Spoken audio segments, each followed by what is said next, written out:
If you can get to your goals in 5 years with your current lifestyle right now, maybe you don't have to change anything. But if you write down this list and envision yourself, and if your current lifestyle is nowhere near that, then you have some changes to do. It's so hard to be around temptation. It is. God just provided everything that was meant for me, and he was like, you just weren't ready for that yet. I want to preface, it's not alcohol that's the bad guy. I would say it's your relationship with alcohol. Really okay with yourself, and you have to really be good with yourself. You could have 5 followers, and that's still a platform where you could inspire those 5 people to make a difference. Still be this goofy goober dancing on tables, and we still are.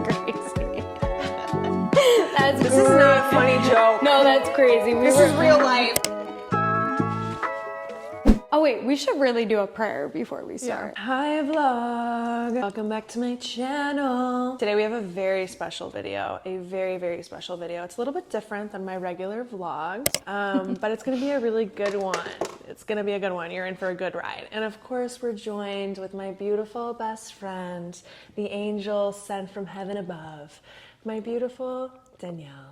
Wow, that was such a nice intro. I just love you. I haven't been nervous at all for this podcast. Before we get started, I just wanted to say that. I don't know why. I just, like, Archie was like, are you gonna be nervous for this? It's like a big deal, like podcast, wow. And I'm like, no, I just like, I love to yap and I'm with my best friend. I love the cameras and I just love it all, so I'm excited. You better not move though in those because it'll make sense. Yeah. Those are really cute too, I like those. Oh, and we're kind of matching with the green. Okay, well, Dolly changed her pants, so don't mind that. I'm just gonna keep it rolling. Is that fine? Yeah, we'll keep it natural. Okay, keep it natural. This mic I love this mic. We have 2 mics now. It's a fish. Yeah, I was trying to get you to. Yeah, that was good. Okay, hello guys. Welcome back to the God's Girl podcast. I have a very special guest today, my best friend, Natalia. Hi guys. So happy to be here. So happy to have you. On this episode, we are actually 2 years sober from alcohol. And so better yet to have the best guest on. Wait, is it 2 years for you, like today? 2 years, November 4th. Woo! Yeah, 2 years sober from alcohol, November 4th. Wow, wow. So this is a little celebration. But Natalia has been sober from alcohol for what? 951 days. That's 2 years. That's 2 years, 7 months, and 6 days, I think. 2 years, 7 months, and 6 days. The reason I know that is because I was filming a little Get Ready With Me, and so I checked into my... I'm not counting the days, guys. Oh wait, I think I still have that app. Is it that... It's so good. Is it that sober app? Yeah, it's called I Am. So whatever you want to be kind of cleansed from, you want to take a break from, it's called I Am, and it has a bunch of different kind of topics or categories like alcohol, caffeine, anything else. You can set it to whatever, and then it's just really nice. It like tracks it for you. 720 days of no alcohol. Honestly, I will say that app definitely helped me in the beginning because it just kept me very much accountable. 3 years ago, the first time I ever got sober, it was your birthday, and actually, I'll take you guys back to this story. Take us back, paint the picture. Yeah, so it was it 3 years ago, or what year was that? Dude, I think this was more than 3 years ago because I think this was either my 21st or my 22nd birthday. 22nd birthday. Your 22nd birthday, and you're 26. Basically, 4 years ago was the first time I ever decided I needed to take a break from alcohol. And so I took like a 6-month break from alcohol. We went to ISU together. Like, we come from a really like big drinking college. Big.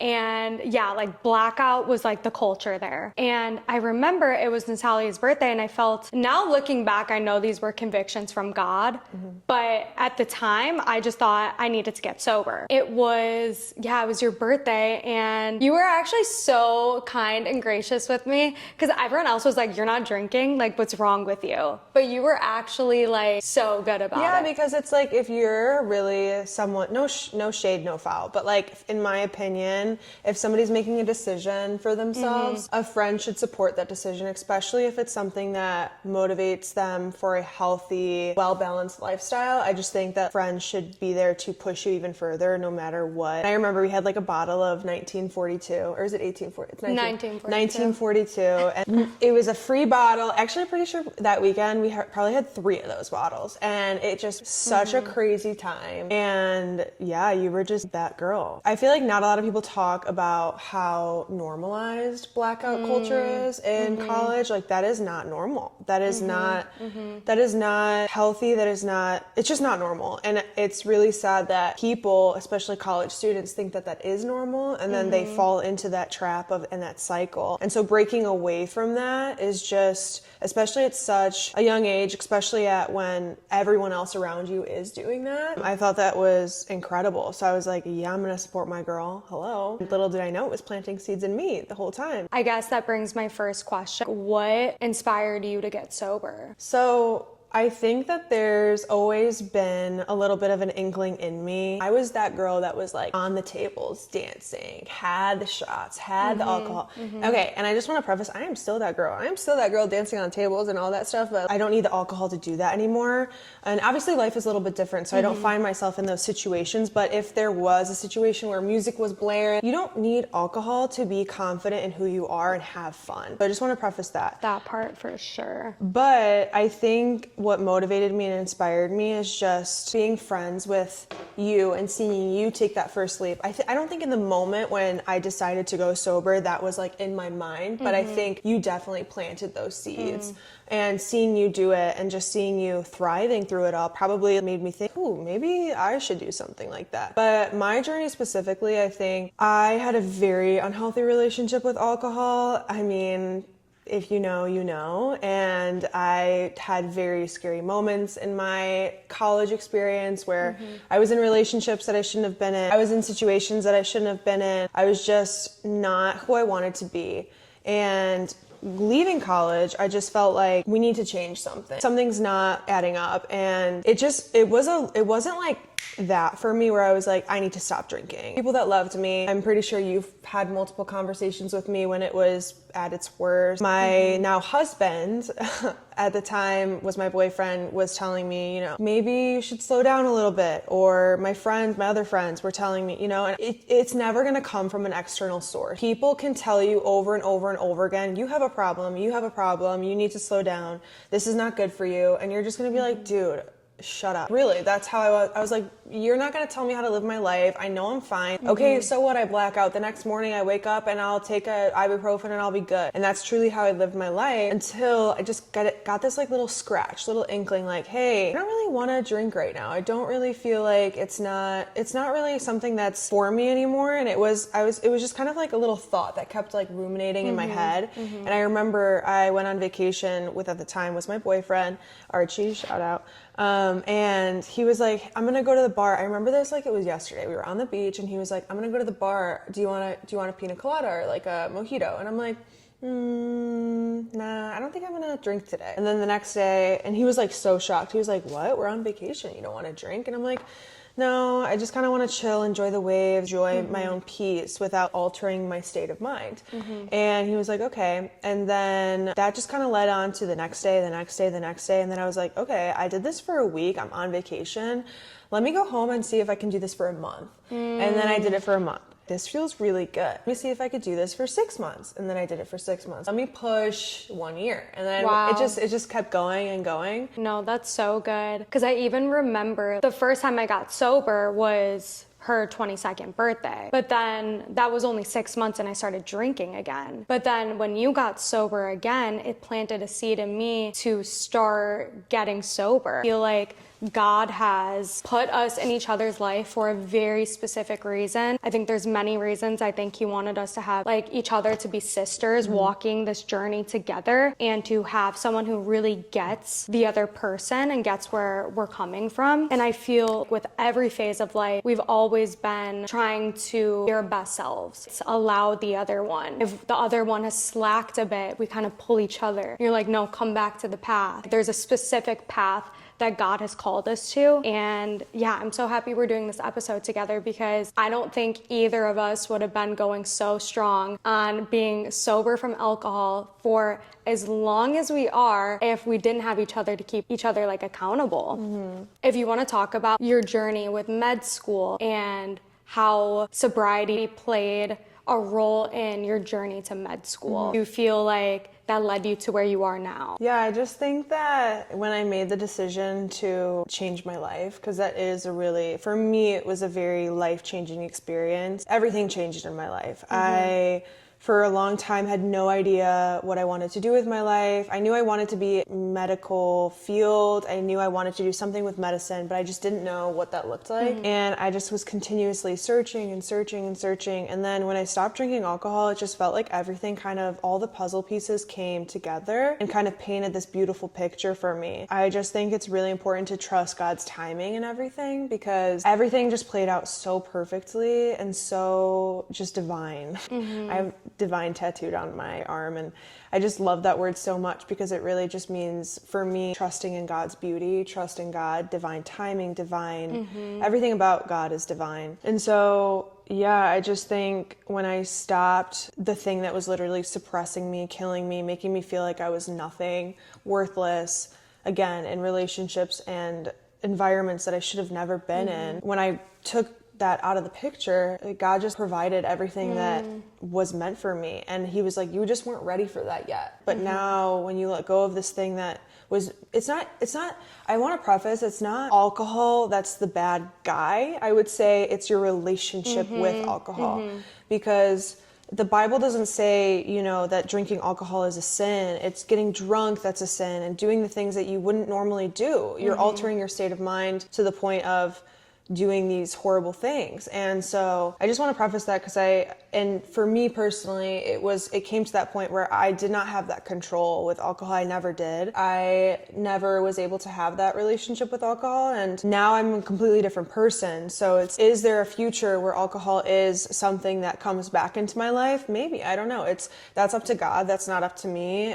Today I don't want it. Tomorrow, I don't know what tomorrow holds. And I think that's really important to recognize that it's important to be here in the present moment. And as long as you just really thrive for being your best self, I think that's the key. And I think that's a really great point, because I think when we first quit drinking, we were like, alcohol is the enemy. But realistically, alcohol is not a sin. But if you're drinking to get drunk, and if you're drinking to idolize it, and it's a vice other than Christ, then it is an idol in your life. Or erase the pain, or use it as a coping mechanism, or use it to lift stress in your life, or use it for anything other than, I'm at dinner right now, I would like to have a glass of wine because I want to enjoy it. Yeah. God gives us things to enjoy, yes, but not to abuse. And I was abusing that. So I had to take a step back. And I don't know, I just am not feeling called to alcohol. I feel like I could potentially live the rest of my life without alcohol. But again, I don't know what tomorrow holds. And I just want to speak for myself today. Do you want to tell them a little bit about like what you're studying in school? Just opening your eyes to holistic health and natural health, and how that is so important, and to treat your body like the temple. Yeah. Because the living God is living in us. Yeah, so I think it's really funny when I look back at college when we were doing all the crazy stuff. It was, you go out, you eat really bad food before you go out to have the alcohol get soaked up or whatever, and then in the morning you wake up feeling absolutely horrible, and then you medicate yourself, and then also run to McDonald's and get whatever. And it's just crazy, because when I just started removing these things from my life, God was just like, okay, here's another level for you to understand. Then I completely fell down the rabbit hole of natural functional medicine. And so what does that mean? That means finding your innate healing with your body. The body is so powerful, so strong. And when you constantly put things inside your body that are poisoning you, whether that's food, chemicals, whatever, drugs, alcohol, you are lowering your body's innate immune system, which means that you are no longer connected to this vessel that can provide health, healing, and wellness. So that's your choice. And I was choosing to do that for so long. And so when I figured out through a podcast. It was called the Pharmacy Podcast at that point. Now I think it's Dr.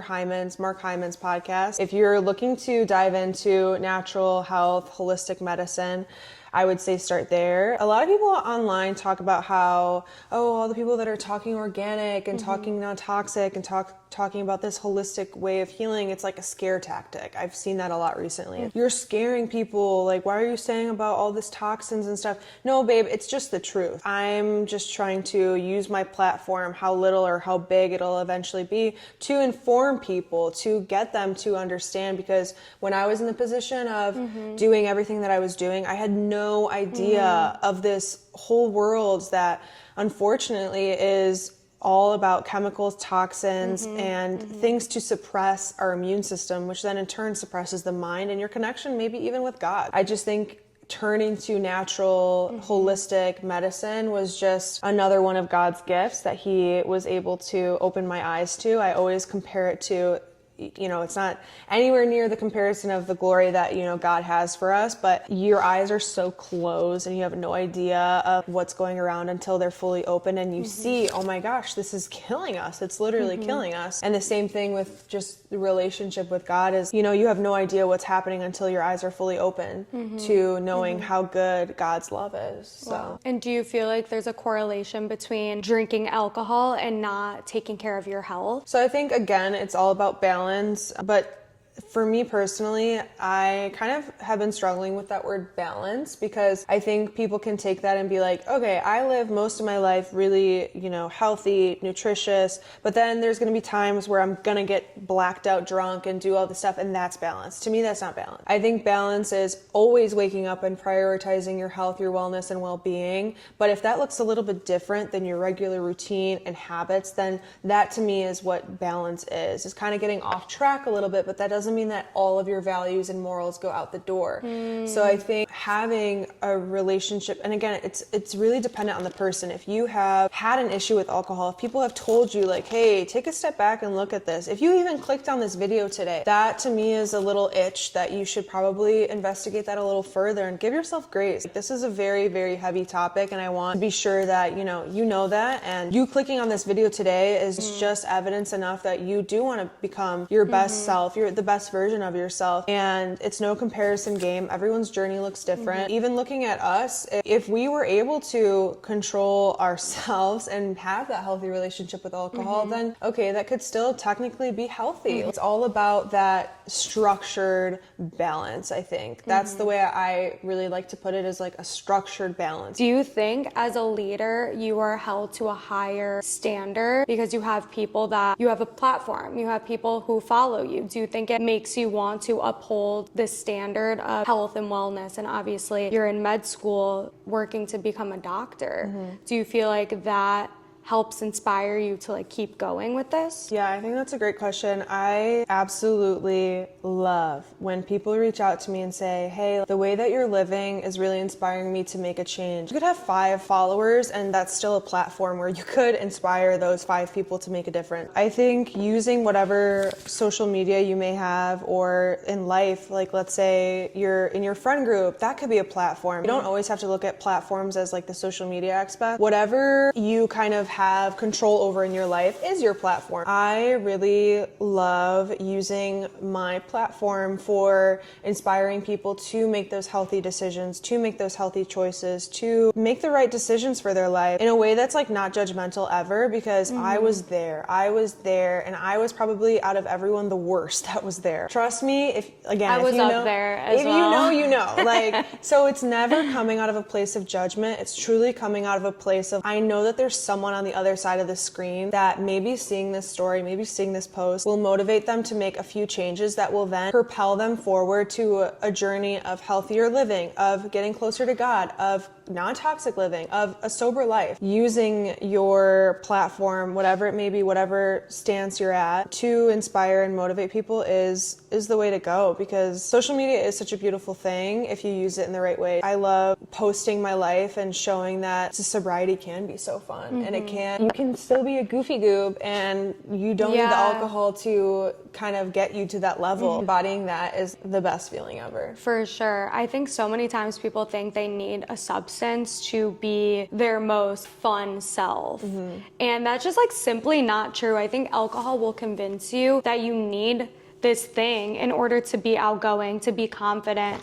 But it's actually, if that's the thing, if we make something else our vice, it's actually gonna lead us more broken. So I remember there were times where I would try to get sober, and then there were times where I would be like, okay, I might be drinking again. And then I would go through this battle. Am I drinking tonight? Am I not drinking tonight? Am I? One thing I noticed is after being sober, because I would take extended periods of time being sober and extended periods of time drinking. When I would go from that transition to sobriety to drinking again, I noticed within 3 weeks, my confidence was already starting to go down because I started to think when I would be out, oh, well, I need a drink to warm up. I need this to warm up to be confident to talk to people, when in reality, that actually does the opposite to your confidence because it makes you think you need something else to be your most authentic self. So I guess for someone they're not sober, they're looking to get sober, were you afraid to make that step? Were you afraid that you weren't going to be confident? For sure. I think there's always going to be that pressure of like, oh my gosh, what are these people going to think about me? Am I going to be the weirdo in the corner? Oh, you're drinking water? What a lame-o. Like, you know? And I think there's always going to be that pressure. But if you're living your life that way, for a second, there's moments where I still think, oh my gosh, what do those people think about me? But the more you kind of dial into, I really actually don't care. I don't care what anybody thinks of me besides the man upstairs, you know, or my closest friends to me that I know will only propel me to the right level in my life. In the beginning, it's definitely hard. It's definitely, especially when you have a group of friends that is doing the exact opposite things of you, it is hard. But if you view it in the way of like, wait a minute, I can actually motivate my entire friend group to go sober. Maybe even make one less drink a night. Maybe it is we come home a little bit earlier to get more sleep. Whatever it is, I think if you just know that you are so powerful in yourself, you know that you can be your own best friend with God in the middle, and just know that God loves you. He made you just the way you are. You don't need validation from anybody else. You don't need validation from anybody else. If there's people in your life that you are afraid to make this choice for yourself because you think, oh, they won't be friends with me anymore, oh, they're not going to think I'm cool anymore, or whatever, those are not actually your real friends. Those are not actually people that are supposed to be in your life. And sometimes people walk away, and people are only meant to be in certain chapters of your life, and that's okay. You need to be okay with the fact that when you level up and when you grow, there might be some people that are left behind. I think that's totally okay, and who knows, maybe they will come back in your life when they're ready. But it's really important that you focus on your own lane and become the best version of yourself so that then you can be that best person for other people. But you can't fill other people's cup before you fill your own. And I think that's like the beautiful thing about our friendship is that is the reality. Sometimes you have to leave certain friendships behind, and sometimes friendships just don't serve you. But I think it's really beautiful that we were able to grow with each other on this journey. Do you feel like you had certain friendships where you realized they're not actually my friend? They only liked me because I partied and went out. Was it lonely getting sober? So I think that in the beginning I wasn't liked, or people liked the old version of me and they didn't want this new version of me. I was more fun back then. Definitely there were some people that gave me that vibe, but I think that as I grew into this new person of who I was always supposed to be, those people eventually did kind of accept that, and they were like, okay, this is the new Natalia, and actually she's better than ever before because she's healthier and just the version of her that she's supposed to be. So I feel like I was lucky in the stance that in the beginning, yeah, it was a little bit hard, but not because my friends were judgmental or hard on me. I think it was more so because it was like a very big shock. I changed. It was like a very 180 flip for me. I'm married now. I am married. I am in med school. I am completely different than how I was in college. In college, I was the girl who came home at 5 a.m. I was maybe in certain situations that I wasn't supposed to be in. I was the one that was causing a little bit of ruckus, a little bit of drama. That was me.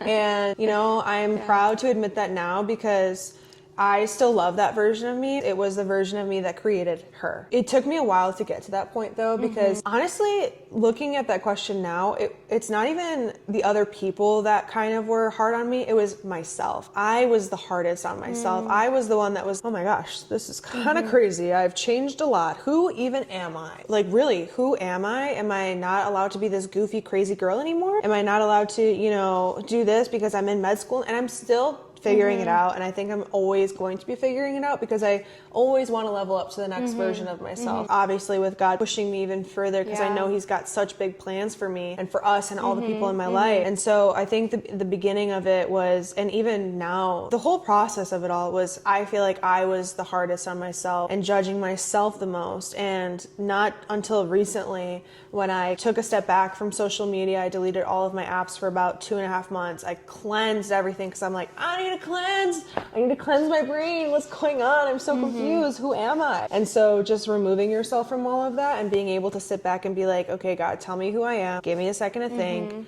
And just now coming back and just doing what I love, pushing out what I love. Doing that just makes me so happy. You are going to be always your biggest critic, unfortunately. And when you come to the other side of it, you can be a critic to yourself as long as it's positive and you do it for a second and then you're like, okay, how can I bounce back from this where it's positive, not negative, where you're like, poor me, I suck.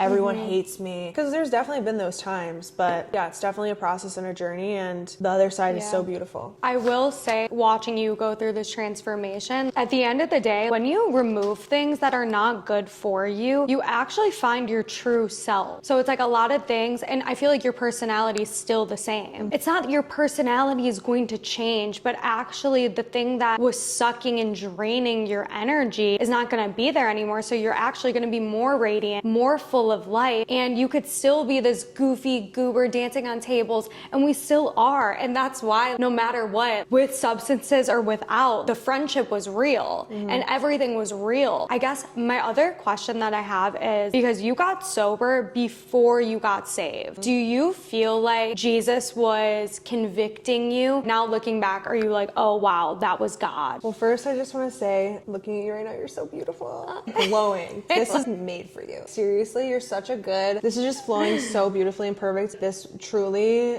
I'm so proud of you. So I just wanted to say that. But anyways. I love you. And your questions are...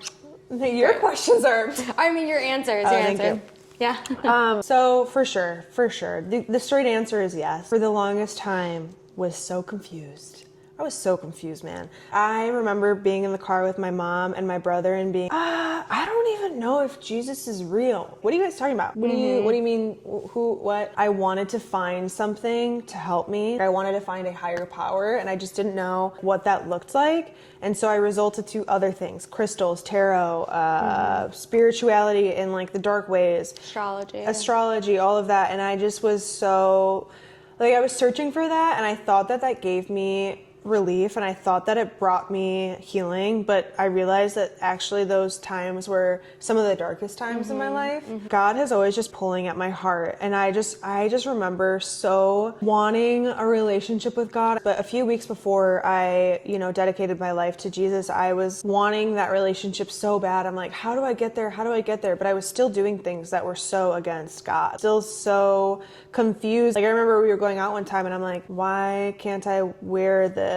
Why can't I do this? Obviously, I'm still learning and I'm still growing, and I still have a lot of convictions that I face on the daily, where I think that's the part of the whole spiritual journey with God, is you try to get closer with him by figuring out yourself, right? But I think from the very beginning, honestly, there was signs of him throughout my life. I'm just so happy that the timing happened the way that it did. And if you're searching and you're really trying to get that relationship with God, because there's people out there that are like, I hear God's voice, I see him in dreams. I honestly, I was like jealous of that for a little bit. I'm like, well, how come I don't have that? It's like, but if you don't do the things, if you don't go to church, if you don't read your Bible, if you don't listen to the right music, if you don't, do the things that make that relationship stronger with God, like lay down the idols. If you don't do that, then how do you expect to build a relationship with God? He's gonna try over and over and over again. If you don't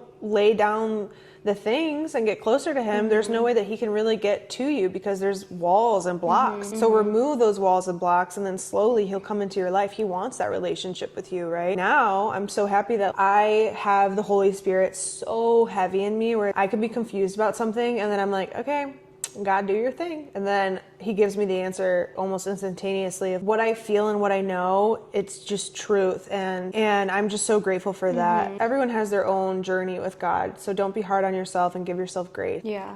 No, that's really good. Because, yeah, I got sober too before I even found God. And now looking back, I realized these were convictions.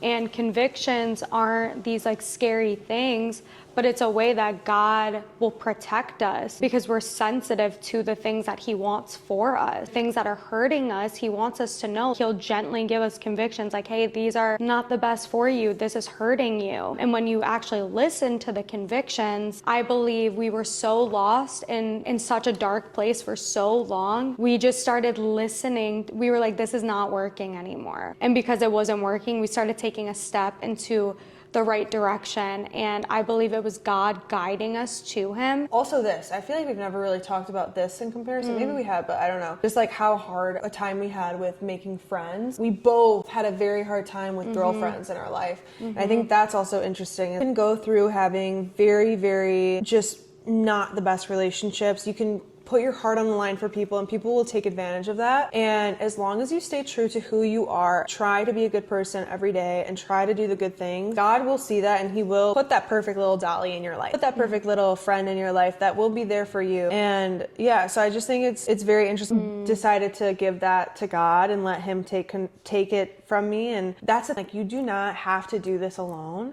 That is like one thing that I just wish people that were struggling with addiction or whatever addiction it may be, or depression, anxiety. I know it's so much easier said than done. You really don't have to do it alone.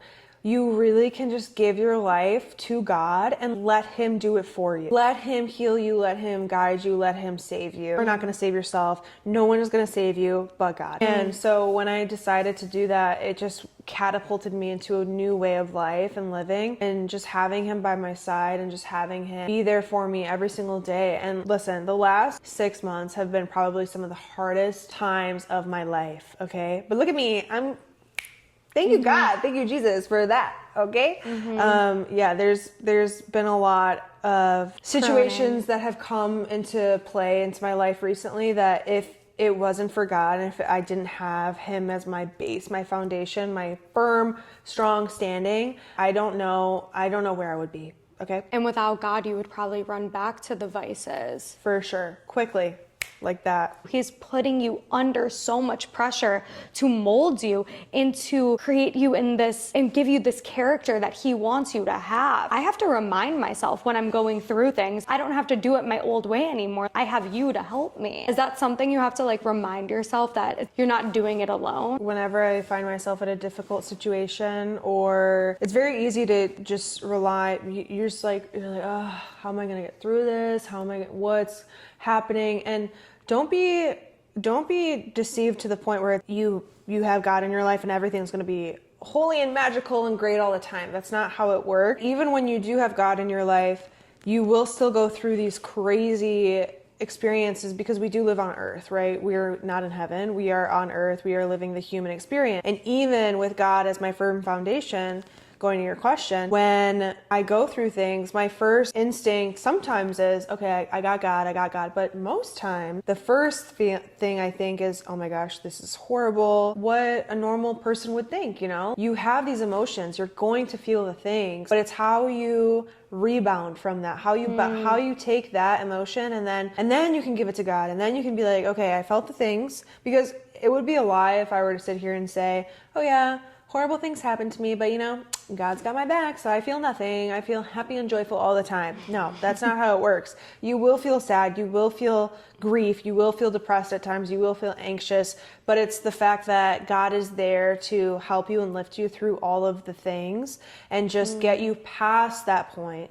Because a lot of times without God, you would sit there and dwell there for months, even years, days, whatever it is. But now with God, I go through these things, I feel the things, and then I let myself feel it. I just ask for God's help. And that's what like really takes me out of it. Going back to the alcohol, I think that there are times, I know I said in the beginning, where it's like, I don't know what tomorrow holds. I don't know what the next few years hold. But if you are right now, like, let's say you're on your sober journey already and you needed like a little bit of a pick me up, and that's why you clicked on this video. There are definitely times where I'm like, everybody's drinking.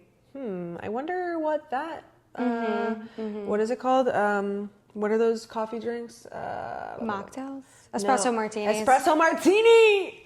I miss my espresso martinis. Those were so good. And so I'm like thinking sometimes, like the last time where I felt a lot of pressure, I went to on a bachelorette party and everyone had like a nice little drinky dink. And I was like, oh my gosh, I would love an espresso martini right now. And I ordered a mocktail espresso martini. They just don't hit the same. I'm going to be quite honest. For me, mocktails are not a thing. Like, I don't like mocktails. For me, those are empty calories. Like, it doesn't taste good half the time. I know you're a mocktail girl. You like your mocktails. But like for me... No, but I have been kind of weaning off of them because there's so much sugar. Yeah. And I mean, if you make it your own way and you make it tasty and good, I just like haven't found the time to do that. There are times where I do crave it sometimes. And then I sit back and I'm like, okay, let me think. If I were to drink this right now, would that make me feel good tomorrow? Would I be happy about this later today? Because if this is just going to be like a quick little, ooh, you know, I just want to drink this because everyone else is drinking. No. But, you know,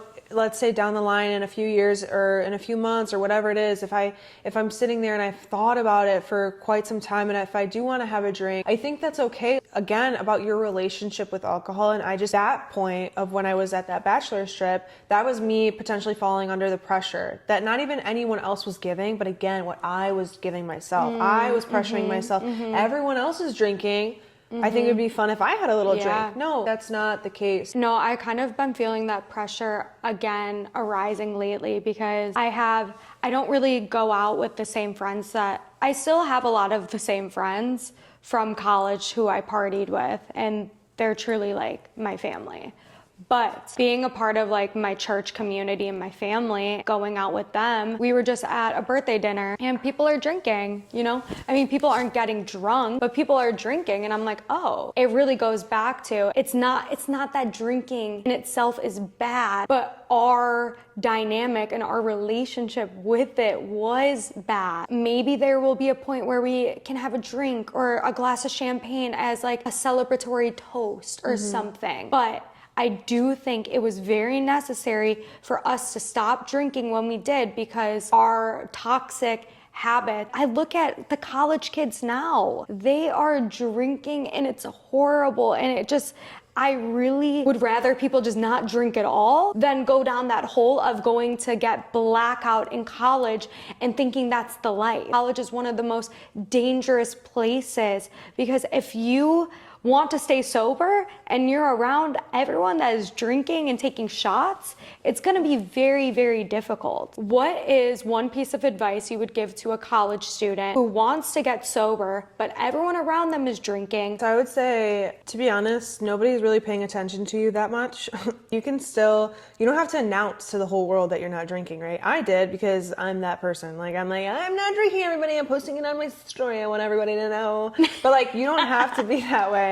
You can literally go out and have a little cup and pour yourself some sparkling soda with a lime. Nobody's gonna know the difference. Really, nobody's walking around sniffing each other's drinks, right? I know that there's sororities and fraternities where you are almost sometimes forced to drink, but you can, one, remove yourself from that situation, and two, again, nobody will tell the difference if you're drinking or not. Just like maybe keep it to yourself, and maybe keep if somebody asks you, of course, you can say like, yeah, I'm not drinking today. Like, you don't have to say I'm not drinking, period. You could just say, I'm not drinking today, I'm not really feeling it. And again, if those people are pressuring you to do it, then maybe those aren't your true friends, and maybe reevaluate your situation. Because I promise, if I were to come to this lifestyle a lot sooner, again, I believe in God's timing and everything, but it's just if you can get a hold of this now, again, you clicked on this video for a reason, you can get ahead of the game. Get ahead of the game. Do it for yourself. yourself, do it for your future friends, do it for your friends now, do it to inspire everyone around you. You can do it. If you are someone like that, you could eventually be having a domino effect on people around you that you love. In college, it's so hard. It's so hard. You want to fit in, you want to make friends, but I'm telling you, don't go to college and waste 4 years doing things that are going to ruin your body and take you further and further away from your purpose. It's so hard to be around temptation. It is. Before you know it, you're going to be graduating and you're going to be even more confused. And I think that's what happens is people graduate from college. They don't even know what they're doing with their life because they just went to school for 4 years thinking it's like this 4-year vacation, when in reality, it's actually 4 years of your life. Don't feel pressure if that's your reality right now and that's what you're living through. It's okay. Just take a step back and reevaluate and maybe write yourself out a plan, a list. What can I do? Where do I want to see myself in the next 5 years? Just do 5 years. Where do I want to see myself in the next 5 years? And does that story include your current lifestyle right now? If you can get your goals in 5 years with your current lifestyle right now, maybe you don't have to change anything. But if you write down this list and envision yourself where you're living, where you work, who are the people that surround you, and if your current lifestyle is nowhere near that, then you have some changes to do. Yeah. Is there anything you want to add to sobriety? Yeah, I think a big portion of this journey also, having people around you that really do support you and motivate you forward. And it can be scary, especially in the dating realm, married life, and especially having a partner that maybe isn't on the same wavelength of, having the same vibes and does choose a different lifestyle than you, that it's very important to, because for a long time, like I said, I'm married. So for a while, it was a little bit of a tricky concept to understand where one person is completely sober. I just really always wanted this dynamic of health and wellness, and you have to realize that just because you choose this life doesn't mean that everybody around you is going to choose this life. And as long as the people around you that you love do have a healthy relationship with alcohol, I think it's really important to not pressure people into choosing a lifestyle that maybe isn't meant for them, because just because you have a problem with something doesn't mean that other people have a problem with something. And I'm saying that with like the biggest heart and all the love, because that's something that I really struggled with, is choosing this life of sobriety, but then having people around me that weren't. And in the beginning, I was judgmental. I was, why aren't they doing this? And it's just so funny because when the people were coming to me and telling me, hey, like you should reevaluate your choices, I was so thrown off by that. So I just think it's really important to stay in your own lane and work on you, even if you're married, even if you have a boyfriend or girlfriend, even if you're single and you're dating, or if you're not even dating, just focus on yourself and try to get to the best version of yourself before you try to like inspire others, I would say, or try and make sure it's coming from a place of love, not judgment. That's something that I really work on every day, and it's just the truth. We're human. We're very prone to just doing these human emotions of like jealousy or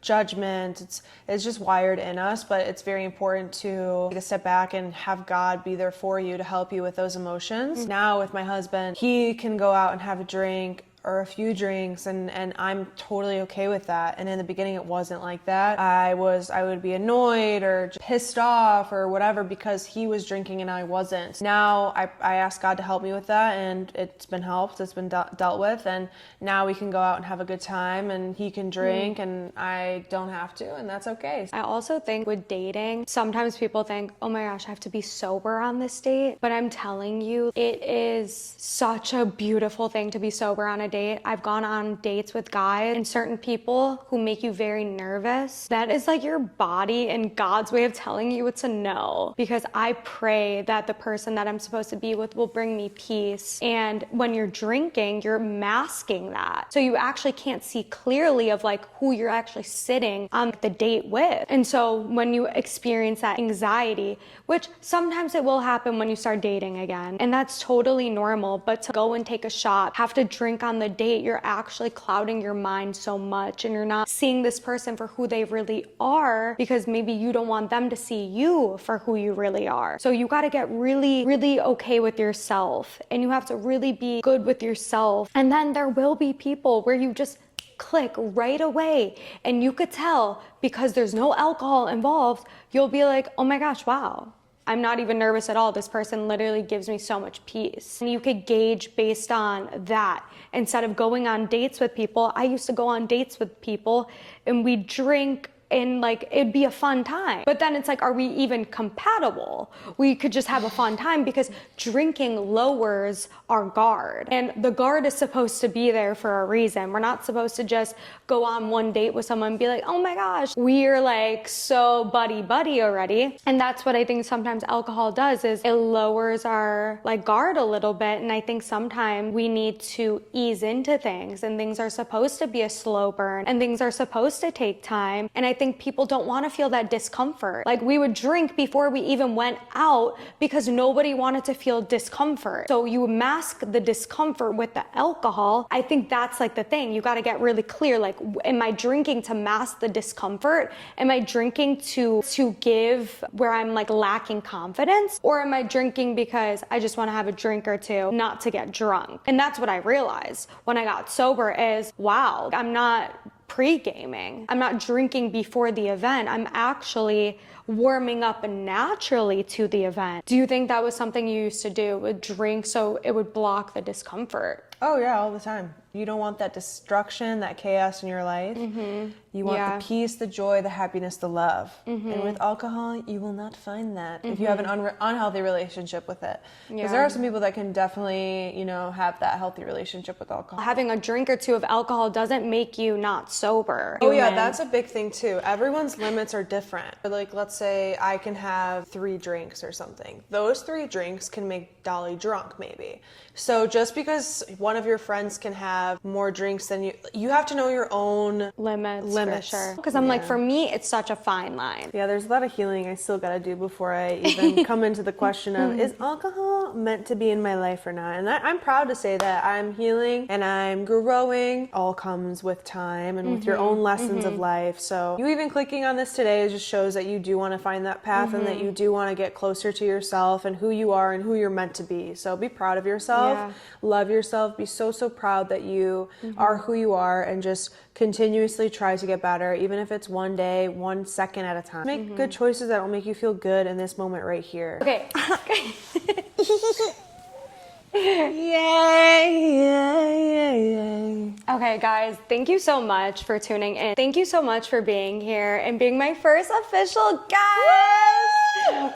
This is so exciting. Pray that anyone who's listening, I pray that this plants a good seed for you. And I pray if you are struggling to get sober, I pray that this encourages you to take that first step. And yeah, we were there. Like, look at us. Like, look at where we are now on our journey. She's in med school. Like, this whole transformation.